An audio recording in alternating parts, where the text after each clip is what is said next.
जनतेचं रक्षण करणारे पोलीसच सुरक्षित नाहीत। सध्या पोलिसांना मिळत असलेल्या सुविधा कमी आहेत, त्यापेक्षा जास्त आणि चांगल्या सुविधा मिळायला हव्यात आणि लोकांनीही पोलिसांना सहकार्य करायला हवं असं वैयक्तिक मत मांडलंय traffic head constable Praveen Kadam यांनी। त्यांच्याकडून जाणून घेतले आमचे प्रतिनिधी विशाल सिंग यांनी।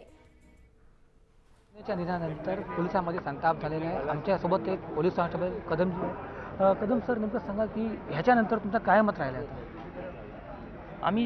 आमचं काम जनतेशी, आमचा थेट संबंध जनतेशी आहे, त्यामुळे जनतेशिवाय आमचं काम होणार नाही। त्यांच्यावर राग करणं हे आम्हाला जमणार नाही, कारण त्यांच्याशिवाय आमचं काम होणार नाही। मी एवढंच म्हणेल की जनतेने आम्हाला सहकार्य करावं, त्यांच्या सहकार्याशिवाय शिस्तप्रिय वाहतूक ही होणार नाही असं माझं वैयक्तिक मत आहे। प्रश्न असा आहे की विलास शिंदे कसे व्यक्ती होते, त्या तुमच्या खात्यातलेच होते, तेही ट्रॅफिकमध्ये आहेत, तुम्ही ट्रॅफिकमध्ये आहात, मग ते कशी व्यक्ती होते त्याबद्दल तुम्ही काय सांगू शकाल का?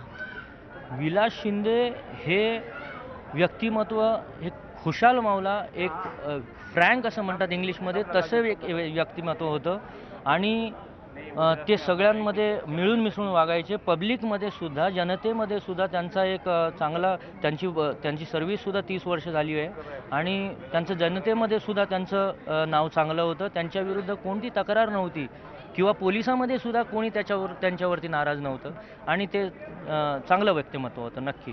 शेवटी तुम्हाला असं वाटते काय सुरक्षेबाबत आपण सरकारशी काय मागणी करावी?